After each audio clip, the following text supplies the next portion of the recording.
I'm your host of Most Local 43. You're joining me for Desire Decorum Book 2, Chapter 5, Celebration. The evening of the Grovershire Harvest Festival. You and your friends are ready to head into town after a day of helping Miss Dally prepare for the festival. I can't believe I'm about to attend my first Harvest Festival in 5 years. Are we all ready? Beyond ready. Has it been so long? The way you speak of it, I assumed you win each year.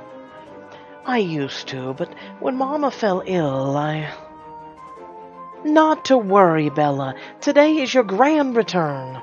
And with Briar as your guide, I'm sure you will revel it. After today's labors, you've earned it. It was our pleasure, Miss Dally. If it weren't for the tasks, I may never have known of a practical use for embroidery. Think Lady Bella's gentry friends, helping me, little old me, and one of them a prince. Miss Dally. Yes, be humbled by our very present. I'm not Lady Bella in Grovershire. I'm one of you, like I have always been. Perhaps, but he's not. She nudges her elbow towards Prince Hamid, who smiles good-naturedly. The prince is humbled by your kindness and hospitality. Pavarotti's smile widens, and a bright red flush rises in her cheeks. And I can't forget to thank good Mr. Harper. Whatever would I have done if you hadn't been here to load the barrels into my cart? I'm certain you would have managed. A capable woman such as yourself. Come on! Briar, you have no respect for your mother. I have just one more thing, Bella. Dally waves you over, and you follow her to the other side of the room. She picks up a piece of carefully folded, russet fabric and hands it to you. I made this for you to wear to the Harvest Festival. How could you possibly have had time to make a dress amongst everything else you've done? Oh, think nothing of it. With all your help, my hands felt idle. You were like a second daughter to me, with how often you were underfoot right alongside Briar. I have always considered you family, Miss Dally. No matter whether you're a countess, a duchess, or the queen herself, you will always be the same Bella from Grovershire to me. But the other villagers are a different tale. They are all so proud of you that they'd be thrilled to see Lady Bella today. She leans in close, her eyes flicking to where your friends stand across the room. Besides, I've seen the way you look at a certain someone. Perhaps you want to impress him as well. Hey, maybe I'm into Miss Parsons, you don't know. Wear the fall for you to impress the Harvest Festival, and a chance to improve your relationship. It's a pretty outfit, even though she said she literally made it for us for free.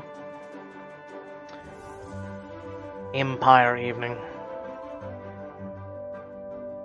Thank you so much for the kind gesture, but I'm afraid I cannot accept. I want to feel like a regular country girl today. I understand, dear. Besides, you would look lovely in a burlap sack. Changed your mind. So, can we leave now, please? Yes, I'm ready. To the festival!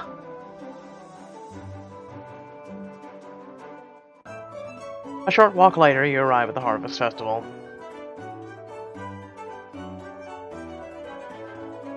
Lady Bella, Miss Dally. Good evening, Mr. Danforth. Welcome to the Grovershire Harvest Festival. Sadly lacking in my famous apple pastries, but we shall soldier on.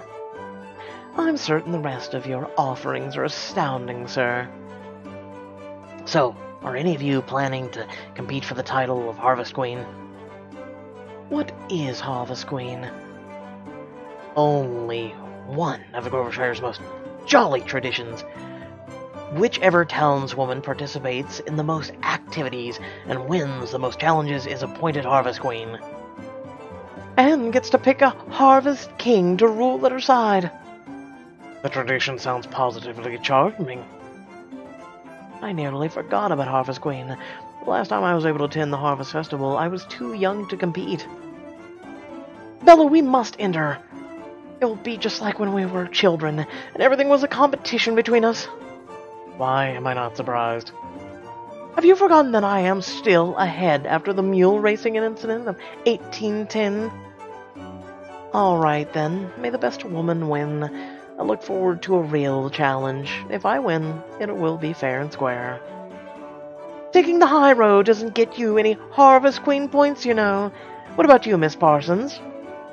I think I would rather bet on which of you will prevail. I suppose that settles it. Mr. Danforth, Briar and I will compete. Most excellent. I am cheering for both of you young ladies. You turn to survey the festival activities, and you see more food than the entire village could eat just across the square. A lively band with a dancing crowd before them, and of course the Harvest Games. What do you do? Oh, look at that. I'm gonna go ahead and play the games first, and then we eat. Your group wanders beyond the buildings surrounding the town square. You find yourself in a large open field where townsfolk are playing games of pole mull and ring toss. Ooh, the Harvest Games. Bella! Briar turns to you with wide, pleading eyes. We have to team up and play. Remember all those years when we all would spend all day playing the Harvest Games together? Of course. We spent weeks practicing beforehand. Our team had a 3-year winning streak. It sounds like it's settled then. Not so fast. Why would you want to team up with your competition, Briar? Are you planning some sort of sabotage? You can have the Harvest Queen point for yourself? My only aim is for nostalgic fun. I'll even let you have the point if we win against the others. I am not sure I like the sound of that. That's right. Together Bella and I are unbeatable. We shall see about that, provided Lady Bella agrees to play. Please, please, please! Play the exclusive scene and spend more time with your friends, and for a chance to win the Harvest Queen point. Let's see what else there is to do at the festival. We can play games any old day. I'd rather see what else the Harvest Festival has to offer. Besides, I'm not certain you don't have devious plans. I always have devious plans, though I intend to win the Harvest Queen fair and square. You didn't compete in the lawn games with Briar. Then why give us an option to begin with without diamonds to begin with? Then let's return to the center of town and discover what the other challenges are in store for us. You all race back to the town square. So this was completely pointless. It was completely fucking pointless. Okay, thank you, Pixelberry, for wasting my time. You turn to your friends, so your gaze alights on Mr. Sinclair. Shall we have a dance? If I'm obliged to dance, might I at least have my choice in partner, Lady Bella? Certainly, sir. In that case, I request you. And I gladly oblige. Grab hold of Mr. Sinclair's hand and drag him over towards the band and their lively audience. The rest of your group follows. And what dance is this? It's a contra. A classic country dance. Find a partner, stand opposite them in a line, then just follow along with the figures the other men are doing. Sounds simple enough. Find your place opposite Mr. Sinclair as a new song begins. You start the dance by swirling around each other as each partner switches sides. The dancers here feel so much freer than those I've encountered in a London ballroom. It makes me almost think dancing a worthwhile pursuit, but not quite.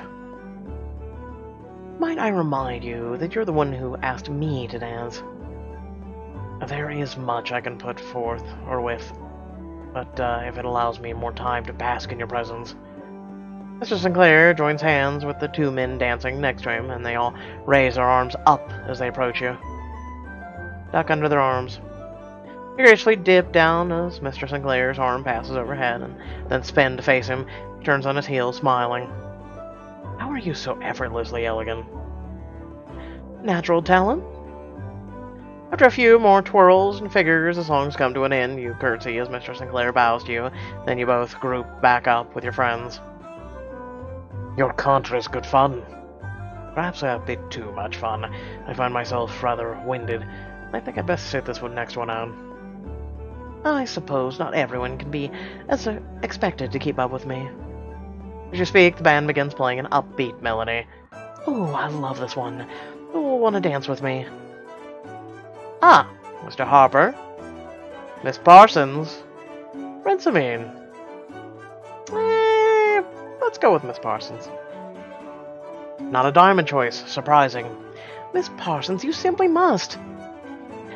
You need not ask me twice. Miss Parsons offers her hand, and you take it, instantly falling into the rhythm of the other dancers. No one is giving us a second glance. Why is there no scrutiny for two women dancing together?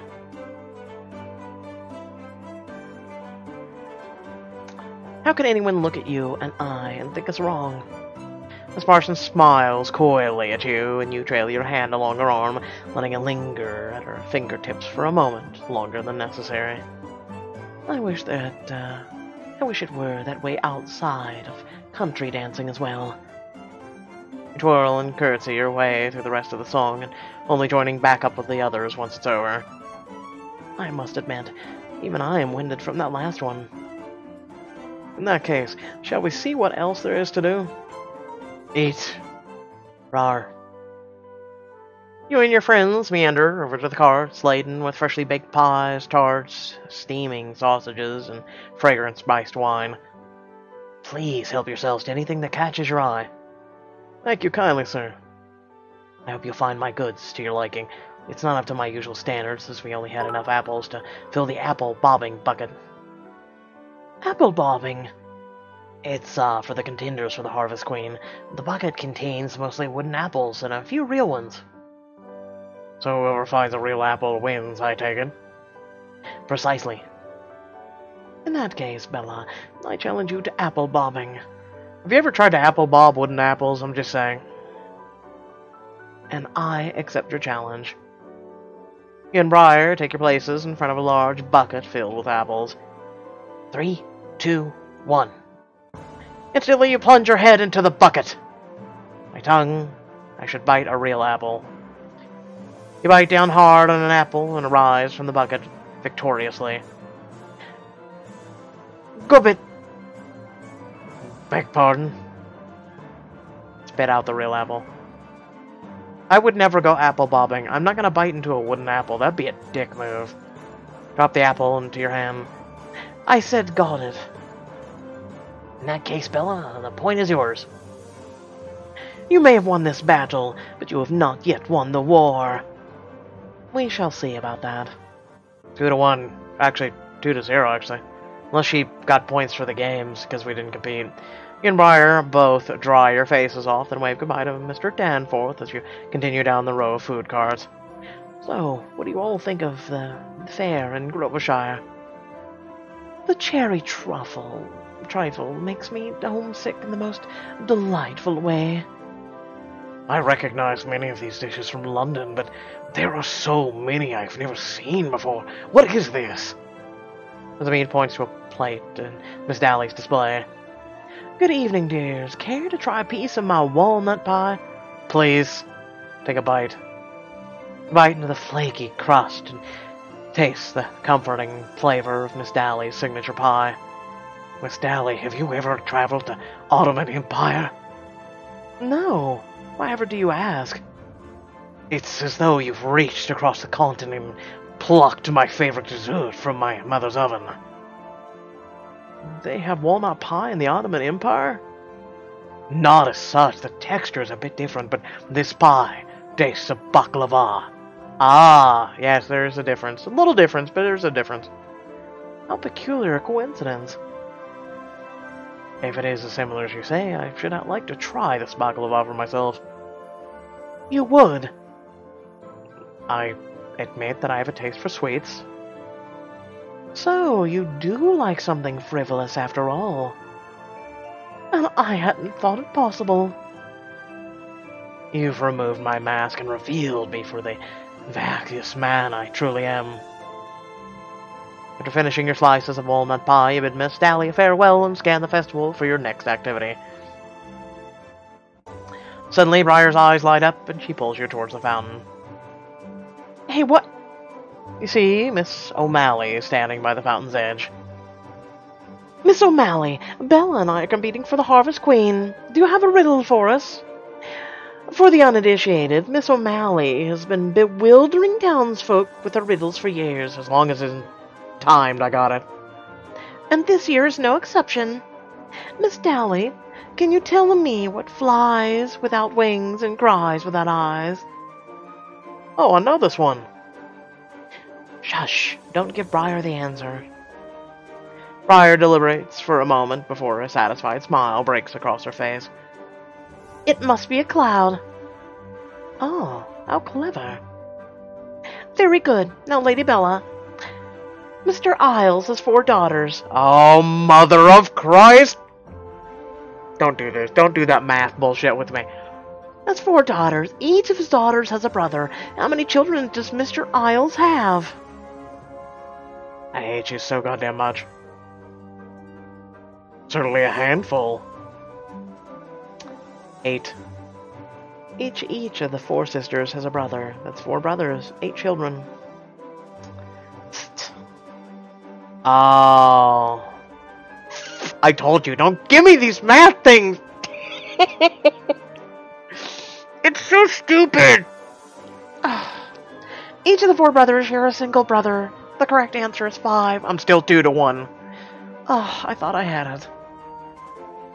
That was a tricky one. Yeah, give me yours. Excuse me, not hers, Briar's. Thank you, Miss O'Malley. Enjoy the Harvest Festival. The group continues to meander through the town square. You soon find yourself walking with Briar as the others have fallen back, lost in conversation about some noble you don't know. Miss O'Malley's rattles have come a long way since we were children. Do you remember the year when the riddle she gave me was, what do you do with a dog that has no legs? Yes, the answer was take him out for a drag. Oh, that's just mean. And Mr. Danforth forbade her from the festival the next year. You both fall into a fit of giggles. Wasn't it the same year that you had your first kiss? Oh, was it? Oh, Mr. Gibbs' son. Briar flushes bright pink and glances at her hands. Are you missing Mr. Woods or Mr. Mulcaster? I miss them both, but it's also nice to have some time away to clear my head. Well, maybe. It's a good time to think. You need to spend more time with them to get to know them better. You should just focus on yourself right now.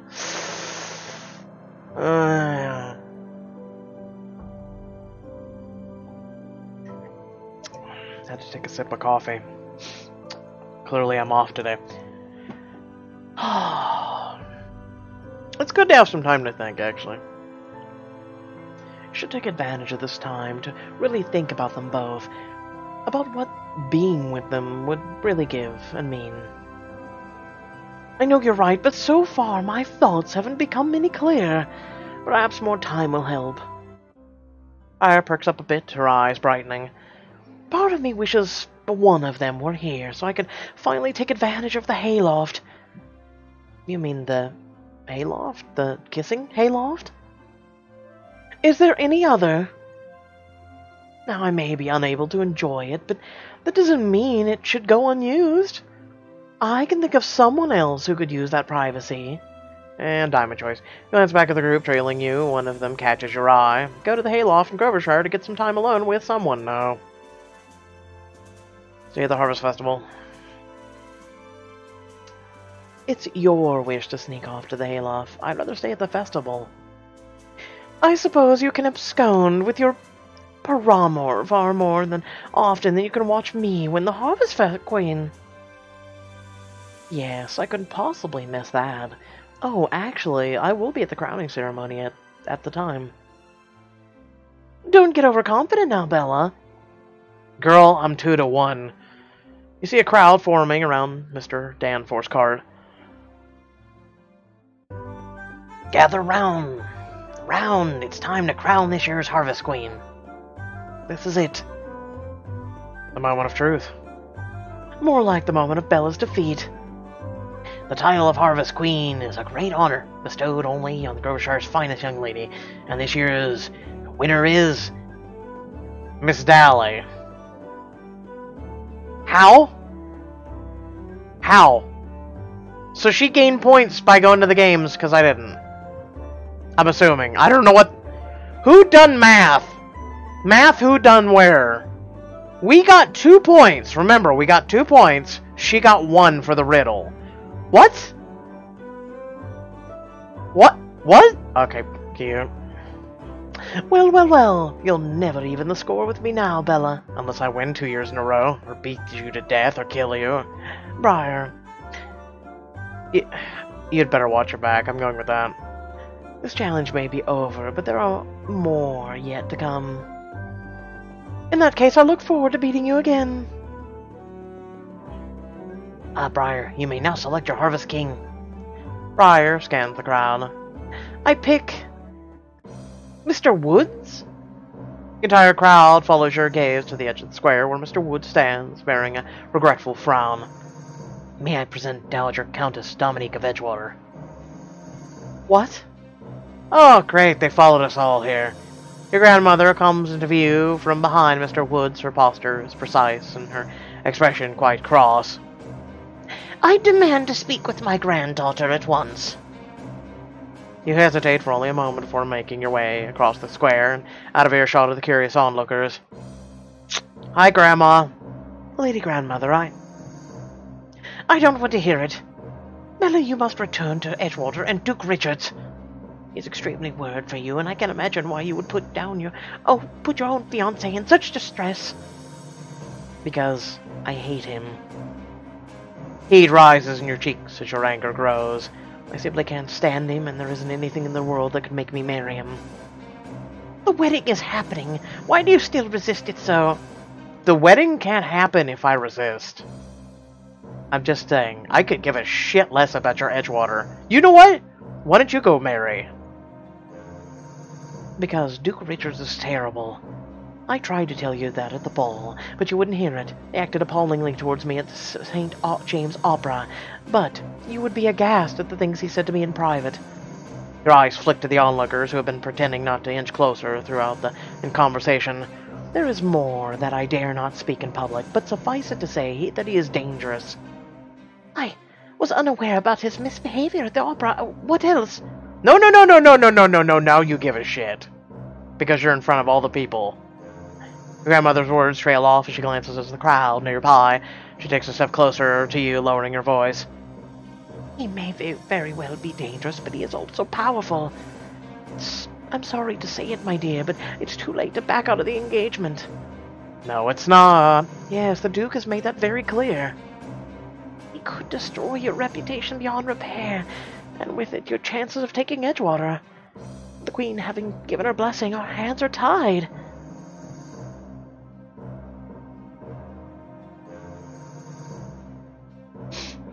But, Lady Grandmother, I shall never forgive you if I have to marry that man. You're the Dowager Countess of Edgewater. Doesn't that mean anything? Against a Duke, my influence is limited. I'm afraid the safest option is for you to marry him. No! You wouldn't say that if you knew what he had done. You will return with me tonight to Edgewater. No! What are you gonna handcuff me? You don't even have handcuffs. Shut the hell up and get the hell back on your horse, Grandma, and get the fuck away. Time to return to Edgewater and face Duke Richards. How will you stand your ground against him, and will you be able to break your engagement? Bleh. That's all I have to say is bleh. This is stupid. With that being said, I hope y'all did enjoy. Remember to like, share, and subscribe. Head down in the description below. Links to social media, Discord, a few links to support me and my content. So, unless the riddle gave 2 points, which would be a tie, how? Shouldn't she automatically be like, we didn't participate in the games, so how? I won twice. Right? She won once, the riddle. Had I guessed the riddle, I'm assuming I would have won, but my math holds up. Unless someone can prove me wrong or something. I don't know. With that being said, thank you all for tuning in. I will catch you guys in Heist, which is up next. Peace.